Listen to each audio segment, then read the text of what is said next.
Mr. Thompson, let me ask you one more time. Judge Harrison's voice cut through the courtroom like a blade.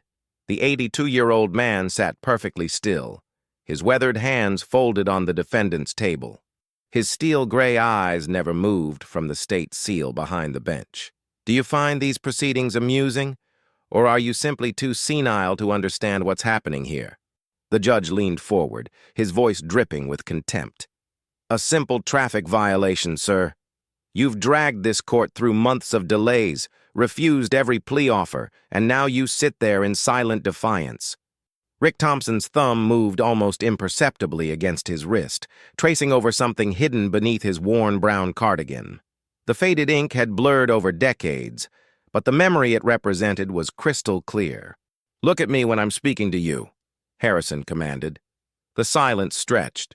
Rick's gaze didn't waver. "I've had enough of this disrespect. People like you think age grants you special privileges. It's cowardice, plain and simple." The word hung in the air like poison. What the arrogant judge didn't know would change everything. "Before we continue, if you've ever been underestimated because of your age or appearance, type respect below and tell me where you're watching from. This story of Rick Thompson proves that heroes walk among us in silence. I read every comment." The truth was, the ticket was fabricated. Rick had been driving home from his weekly VA appointment when a wealthy businessman's son had run a red light, nearly totaling Rick's aging Honda. The responding officer, under pressure from the boy's influential father, had written the citation to Rick instead. It was small-town corruption at its finest. But for Richard Thompson, a man who had built his entire life on unwavering integrity, lying under oath wasn't an option. He would rather face jail than betray everything he stood for. Judge Harrison mistook Rick's silence for defiance. "Your public defender has explained your options multiple times. A simple guilty plea, pay the fine, and we're done. But you insist on wasting taxpayers' money with this circus." Sarah Martinez, Rick's overworked public defender, shifted nervously beside him. She was fresh out of law school, juggling dozens of cases, and had spent exactly 15 minutes reviewing Rick's file. To her, he was just another stubborn elderly defendant who didn't understand the system. "Your Honor," she began half-heartedly, "my client maintains his innocence." "Innocence?" Harrison's voice boomed through the small municipal courtroom. "The officer's report is clear. Failure to yield resulting in a near collision. We have a witness statement from the other driver." He didn't mention that the witness was the same kid who'd caused the accident. Rick's eyes finally moved, glancing at the bailiff standing near the wall. The man was perhaps 50, with the bearing of someone who'd served. For just a moment, their eyes met. The bailiff, Deputy Marshal Frank Costa, noticed something in Rick's posture that reminded him of his own father, a Korea veteran who'd carried himself with that same quiet dignity even into his 80s. But what really caught Frank's attention was the way Rick's fingers moved against his wrist. It was subtle, almost unconscious, like someone touching a cross pendant or wedding ring for comfort. Frank had seen that gesture before, among the old-timers at the VFW hall where he sometimes went for their Friday fish fries. "I'll tell you what I see," Judge Harrison continued, warming to his performance for the handful of spectators in the gallery. "I see an entitled old man who thinks his age puts him above the law, someone who's never learned to take responsibility for his actions." The insults rolled off Rick like water off stone. He'd heard far worse from far more dangerous men in places these people couldn't imagine. His mind briefly wandered to a steaming jungle 45 years ago, where a young pilot named Rodriguez had called him worse names before Rick risked his life to pull him from a burning aircraft. "You know what this is?" Harrison leaned back in his chair, enjoying himself. "It's selfishness. Pure selfishness. You'd rather burden this court system, waste everyone's time, than simply admit you made a mistake. That's not dignity, Mr. Thompson. That's stubborn pride." What Judge Harrison didn't realize was that every word he spoke was being carefully cataloged by Deputy Marshal Costa. Frank had served 2 tours in Afghanistan and had developed an instinct for reading people. Something about this elderly defendant didn't add up. The way Rick sat, back straight, hands positioned just so. the way his eyes tracked movement in the courtroom with tactical awareness, the careful, economical way he breathed. These weren't the habits of a typical retiree, but it was the tattoo that had really caught Frank's attention. During one of their brief conferences, he'd glimpsed something dark and blurred on Rick's inner wrist when the old man had adjusted his sleeve. It looked military but faded beyond recognition. Judge Harrison was just getting started. He had built his reputation on these little performances, publicly humiliating defendants who dared challenge his authority. In his 15 years on the bench, he'd perfected the art of verbal intimidation. "Let me paint you a picture of what I think happened," Harrison said, standing up and beginning to pace behind the bench. "An old man, reflexes slowed by age, makes a dangerous driving error. When confronted with the consequences, rather than accept responsibility like an adult, he retreats into stubborn denial." Sarah Martinez looked at her client, hoping for some sign that he might finally cave and accept a plea. The judge was clearly ready to throw the book at him.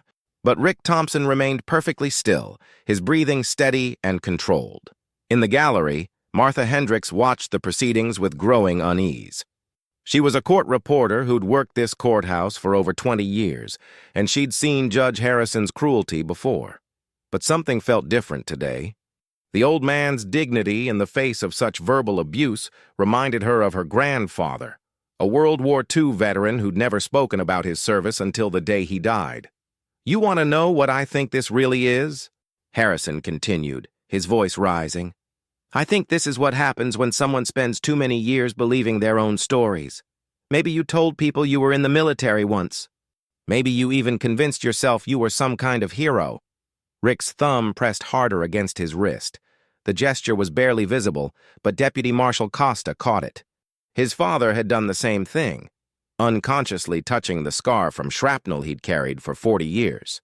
"But here's the thing about real veterans," Harrison said, completely unaware that he was about to cross a line that couldn't be uncrossed. "Real heroes don't need to prove anything to anyone. They certainly don't waste the court's time with frivolous litigation because they're too proud to admit a simple mistake." What none of them knew was that Rick Thompson had never once claimed to be a hero. In fact, he'd spent 5 decades doing everything possible to avoid talking about his service. The few people who knew, his late wife, his brother, a handful of old friends, understood that the subject was off limits. Sarah Martinez made one more half-hearted attempt to salvage the situation. "Your Honor, perhaps we could discuss a reduced—" "No."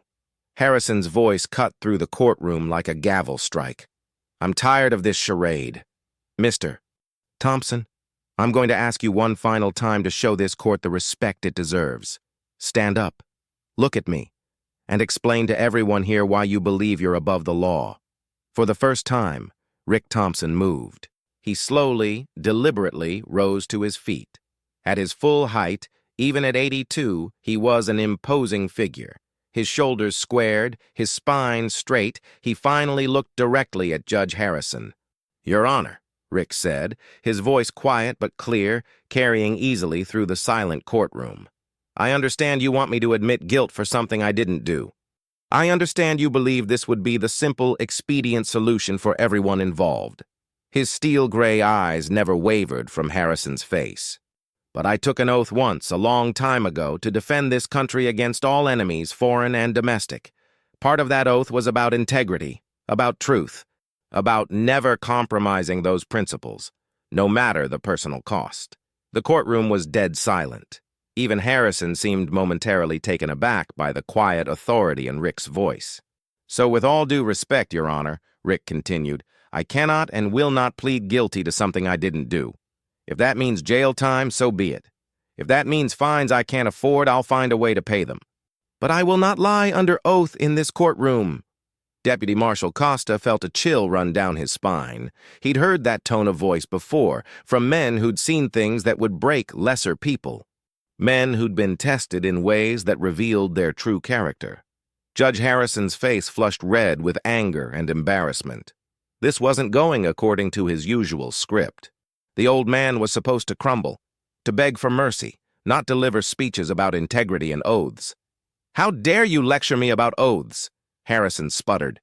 You think some fairy tale about military service gives you the right to disrespect this court? To waste everyone's time with your melodramatics? What happened next would be talked about in courthouse corridors for years to come. Judge Harrison, his face now purple with rage, made a decision that would end his career and reveal a truth that had been hidden for over 4 decades. You want to play soldier, Mr. Thompson? You want to hide behind some fantasy about military service? Harrison's voice was venomous now, all pretense of judicial dignity abandoned. Let me tell you what I see. I see a pathetic old man living in the past, probably never served a day in his life, using stolen valor to try to intimidate this court. The words hit the courtroom like a physical blow. Deputy Marshal Costa's hand instinctively moved toward his service weapon, not from any threat, but from pure instinctive anger. Court reporter Martha Hendricks stopped typing, her hands frozen over her keyboard in shock. But it was Sarah Martinez who reacted first. The young public defender, who had barely glanced at Rick's case file, suddenly felt like she was going to be sick.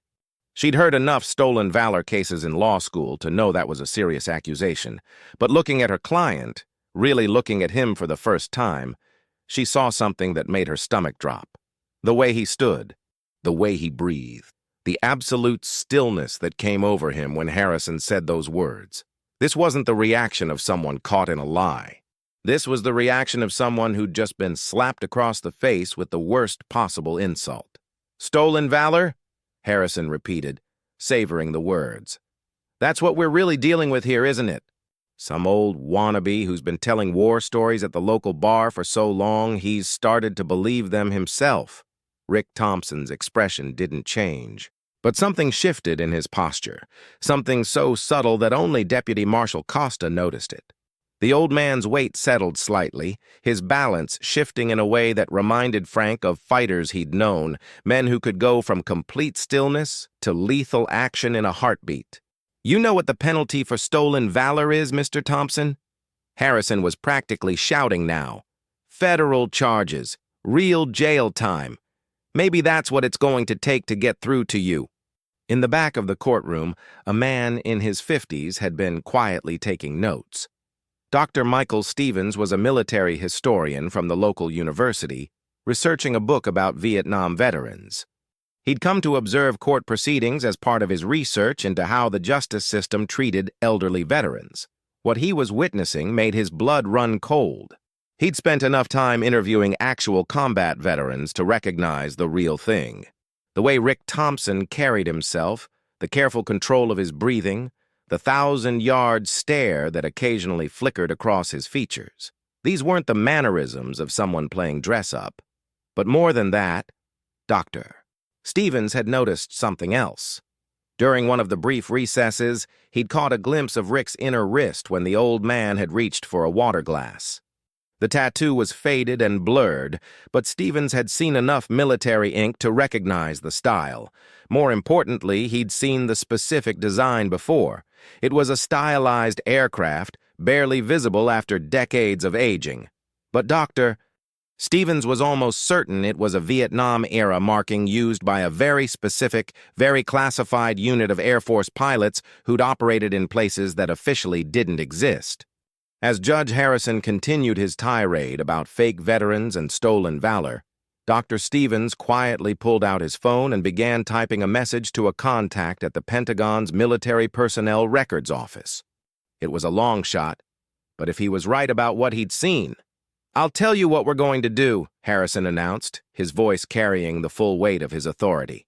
I'm going to have the bailiff contact the FBI. We're going to investigate these claims of military service. And when we find out you've been lying, which we will, I'm going to make sure you face the full consequences of your deception. Rick Thompson finally spoke again, his voice barely above a whisper but somehow carrying to every corner of the courtroom. Judge Harrison, he said quietly, I think you should be very careful about the next words you choose. It wasn't a threat. It wasn't anger. It was something far more unsettling. It was the tone of voice used by someone who'd seen enough of the world to know exactly how quickly things could go very, very wrong. What Judge Harrison didn't know was that his courthouse tantrum was about to trigger a chain of events that had been dormant for nearly half a century. At that very moment, Dr.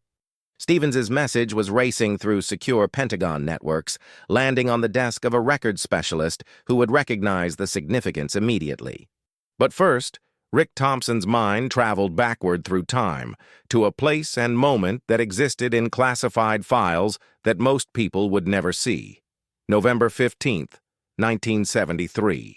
Somewhere over Cambodia, though officially, no American aircraft had ever been in Cambodian airspace. Lieutenant Richard Thompson, call sign Phoenix 7, was piloting a modified A-37 Dragonfly deep into territory that didn't exist on any map. His mission was simple in concept, impossible in execution: locate and extract a downed reconnaissance pilot who'd been missing for 6 days behind enemy lines. The area was crawling with North Vietnamese regulars, the weather was deteriorating rapidly, and Rick's aircraft was running on fumes. "Phoenix 7, this is Control," the radio had crackled. "Latest intel suggests the target area is compromised. Recommend abort and return to base." Rick had looked down at his fuel gauge, at the storm clouds gathering around his aircraft, at the hostile jungle stretching endlessly below. Every rational calculation said to turn around, to write off the missing pilot as another casualty of an undeclared war. Instead, he'd keyed his radio and responded with 4 words that would define the rest of his life: Control, Phoenix continuing inbound. What followed was 48 hours of flying that would later be classified so far beyond top secret that even its existence was denied. Rick had found the downed pilot, Captain James Rodriguez, barely alive and surrounded by enemy forces. The extraction had required 3 separate insertion attempts, each one more dangerous than the last. Rick had taken anti-aircraft fire that punched holes through his wings, survived 2 forced landings in enemy territory, and somehow managed to evade capture while coordinating rescue operations for not just Captain Rodriguez, but for 2 other downed air crews they'd discovered during the mission. By the time it was over, Rick Thompson had spent 4 days behind enemy lines, had been credited with saving 5 American lives, and had earned decorations that would never appear on any public record. The tattoo on his wrist, the one he'd unconsciously traced throughout Judge Harrison's tirade, wasn't military regulation. It was something the Phoenix Squadron had done unofficially, a way to remember missions and comrades that officially never existed. Back in the present, Judge Harrison was building toward his final performance. He'd already called for the bailiff to contact federal authorities about potential stolen valor charges. He'd publicly humiliated what he assumed was a lying old man. Now he was ready to deliver his coup de grace. "You know what the real tragedy is here?" Harrison said, his voice carrying the false solemnity of someone who believed his own righteousness. "It's not just that you're lying about military service. It's that you're dishonoring every genuine veteran who actually sacrificed for this country." Deputy Marshal Costa's jaw was clenched so tightly it ached. His father would have torn this pompous judge apart with his bare hands for saying something like that. But Frank was a professional, and he had to maintain order in the courtroom. What he didn't know was that his instincts about Rick Thompson were about to be validated in the most dramatic way possible. At that very moment, a message was flashing across secure Pentagon terminals, triggering protocols that hadn't been activated in decades. The message was simple: Phoenix 7 located. Repeat, Phoenix 7 has been located. Within minutes, secure phone lines were lighting up in offices from the Pentagon to the White House. A name that had been whispered in intelligence circles for 50 years was suddenly active again. Men who held the highest security clearances in the government were asking the same question: how the hell did we lose track of him? But Rick Thompson, standing in that small municipal courtroom with his dignity intact despite the verbal assault, had no idea that his past was about to catch up with him in ways he'd never imagined. The call came in at exactly 2:47 p.m., just as Judge Harrison was preparing to deliver what he imagined would be the final blow to the stubborn old man who dared to challenge his authority. Court reporter Martha Hendricks heard her secure line ringing first. She'd been a civilian contractor for sensitive cases for over a decade, but this was the first time her red phone, the one connected directly to federal authorities, had ever actually rung during proceedings. "Ma'am," the voice on the other end was crisp, professional, and urgent. "This is Colonel Patricia Reeves, Pentagon Personnel Records. I need you to immediately suspend all proceedings involving a defendant named Richard Thompson. Effective immediately, this case is under federal review." Martha's hand was shaking as she tried to get Judge Harrison's attention. "Your Honor, I have an urgent call from—" "Not now," Harrison snapped, still focused on his victim.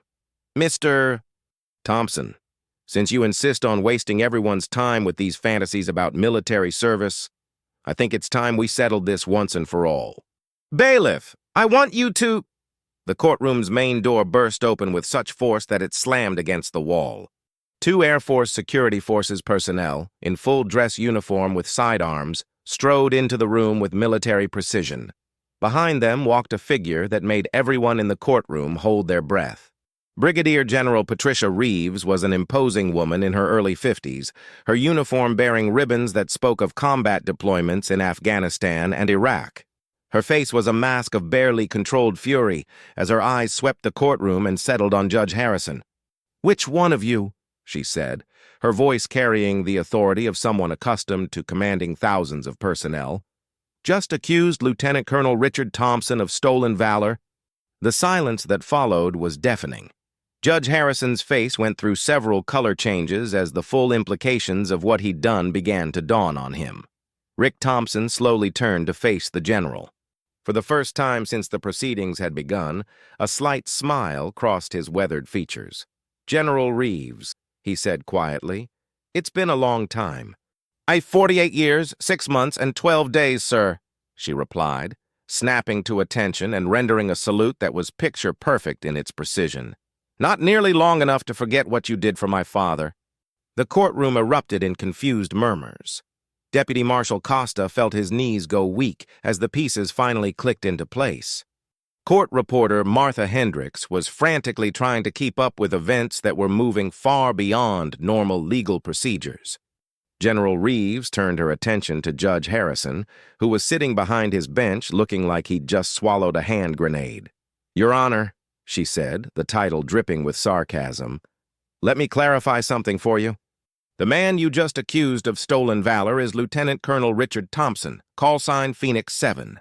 He is a recipient of the Silver Star with Oak Leaf Cluster, the Distinguished Flying Cross with Valor Device, the Purple Heart with 2 Oak Leaf Clusters, and for actions that remain classified to this day, the Congressional Medal of Honor." She paused, letting that sink in before continuing. "He flew 247 combat missions in Southeast Asia, 89 of which were classified operations that officially never happened. He is credited with saving the lives of 23 American servicemen and women, including my father, Captain James Rodriguez, who was extracted from behind enemy lines in November of 1973. Judge Harrison looked like he was about to faint. His face had gone from purple to ash gray in the span of 30 seconds. "This man," General Reeves continued, "has been living quietly in your community for over 20 years. He has never once claimed veterans' benefits he was entitled to. He has never sought recognition for his service. He has never even told anyone in this town about his military background." She took a step closer to the bench. "And you, Your Honor, have spent the afternoon publicly humiliating a genuine American hero over a traffic ticket. What happened next would be replayed on news channels across the country for weeks to come." General Reeves wasn't finished with Judge Harrison, and everyone in the courtroom knew they were witnessing something that would define careers and change lives. "Let me tell you about Phoenix 7, the general continued, her voice carrying to every corner of the now-packed courtroom. Word had spread through the courthouse, and staff members, other attorneys, and even defendants from other courtrooms had crowded in to witness the unfolding drama. In November 1973, my father was shot down during a classified reconnaissance mission over Cambodia. For 6 days, he evaded capture in jungle territory controlled by North Vietnamese regulars. He was wounded, delirious from fever, and had given up hope of rescue. Rick Thompson remained standing at attention, his expression neutral, but Deputy Marshal Costa could see the emotional weight of the memory in the old man's eyes. Then, on the sixth day, he heard the sound of an aircraft engine. Through the jungle canopy, he saw a modified A-37 Dragonfly flying a search pattern that should have been impossible given the enemy presence in the area. General Reeves pulled out a manila folder from her briefcase. What happened over the next 48 hours has been classified for 5 decades. But what I can tell you is this. Lieutenant Thompson spent 4 days behind enemy lines, conducting not 1 but 3 separate rescue operations. He extracted my father and 4 other downed airmen, flying missions that the Pentagon had officially declared impossible. She opened the folder and began reading from an official document. Citation for the Medal of Honor. For conspicuous gallantry and intrepidity at the risk of his life above and beyond the call of duty while serving as pilot in command during classified operations in Southeast Asia. Judge Harrison had become almost catatonic. The full scope of his mistake was becoming clear, not just to him, but to everyone present. He had publicly humiliated and accused of cowardice a man who held the nation's highest military decoration. The reason Lieutenant Colonel Thompson's service record was classified, General Reeves continued, is that he continued flying classified missions until 1975. Missions that even today cannot be fully disclosed. What I can tell you is that this man risked his life 247 times for his country. She turned to address Rick directly. Sir, on behalf of the United States Air Force and the American people, I want to apologize for what you've endured here today. This is not how we treat our heroes. Rick Thompson finally spoke, his voice carrying easily through the silent courtroom. General, with all due respect, I didn't serve for recognition or special treatment. I served because it was my duty. Just like it's every citizen's duty to respect the truth, even when it's inconvenient. His steel gray eyes found Judge Harrison's face. Your Honor, I never wanted this attention. I never wanted anyone to know about my service. I just wanted to tell the truth about what happened on that road 6 months ago. That's all this was ever about. Dr. Stevens, the military historian, was frantically taking notes, knowing he was witnessing something that would become legend. Sarah Martinez, the public defender, was crying openly, overwhelmed by the realization of how badly she'd failed her client by not taking the time to truly understand who he was. Judge Harrison finally found his voice, though it came out as barely a whisper. Colonel Thompson, there are no words. No, sir, there aren't. General Reeves cut him off. But there will be actions. This case is dismissed immediately, and I can guarantee you that your conduct here today will be reviewed by every relevant authority. She turned back to Rick. Colonel, I have a car waiting outside. The Pentagon would like to speak with you about updating your records and ensuring you receive all the benefits and recognition you've been entitled to for 50 years. Rick Thompson shook his head slowly. General, I appreciate the gesture, but I'd just like to go home to my garden. I've been living quietly for 20 years, and that's how I'd like to continue. The courtroom burst into spontaneous applause that lasted for over 3 minutes. When it finally died down, Rick Thompson walked slowly toward the exit, General Reeves at his side, leaving behind a legacy that would never be forgotten. The aftermath of that extraordinary afternoon rippled through the community like waves from a stone dropped in still water. Judge Harrison's resignation was announced within 48 hours. The State Judicial Ethics Board launched a full investigation, and his name became synonymous with judicial overreach and the importance of treating all citizens with dignity and respect. Deputy Marshal Frank Costa requested a transfer to work courthouse security at the VA hospital, where he could better serve the veteran community he'd come to respect so deeply. He never forgot the lesson he learned about assumptions and the quiet dignity of true heroism. Sarah Martinez dedicated the rest of her legal career to veterans advocacy, eventually founding a non-profit organization providing free legal services to former military personnel. She kept a photo on her desk of Rick Thompson receiving the Medal of Honor as a reminder to always look deeper than surface appearances. The traffic ticket that started it all was not only dismissed but expunged from all records. The police officer who'd written the false citation was terminated and faced charges for filing fraudulent reports under pressure from wealthy donors. Rick Thompson returned to his quiet life, tending his small garden and meeting friends for coffee on Tuesday mornings at the local diner. But word of what had happened spread through the veteran community like wildfire. Within a month, his modest home became an unofficial pilgrimage site for younger veterans who'd heard the story. They didn't come seeking war stories or glory tales. They came because they'd found something increasingly rare in modern America. Proof that honor, integrity, and quiet dignity still mattered. Rick never turned anyone away, but he never talked about his classified missions either. Instead, he'd serve coffee on his back porch and listen to their stories, offering the kind of wisdom that can only come from someone who'd been tested by fire and emerged with his principles intact. General Reeves kept her word about ensuring Rick received his long-overdue benefits, though she had to fight bureaucratic battles that lasted months. The Phoenix Squadron's classified history was partially declassified, allowing Rick's true service record to finally be acknowledged. But perhaps the most profound change came in the courthouse itself. A plaque was installed in the main hallway, reading simply, "Justice is truth in action. Honor those who serve." Every judge, attorney, and court official who passed it understood its meaning. Dr. Stevens completed his book about forgotten Vietnam heroes, dedicating an entire chapter to Phoenix 7. The royalties were donated to veteran mental health services at Rick's specific request. The story became required reading at the Judicial Training Academy, used to teach new judges about the importance of humility, respect, and the danger of making assumptions about the people who appear before them.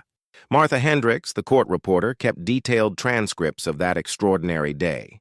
Years later, when asked what she remembered most clearly, she always gave the same answer: the absolute stillness of a man who had nothing left to prove to anyone.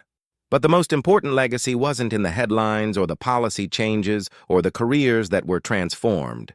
It was in the reminder that heroes walk among us every day, carrying their burdens quietly, asking for nothing except to be treated with the basic dignity that every human being deserves. Rick Thompson's story proves that true courage isn't about grand gestures or public recognition. It's about maintaining your integrity when it would be easier to compromise.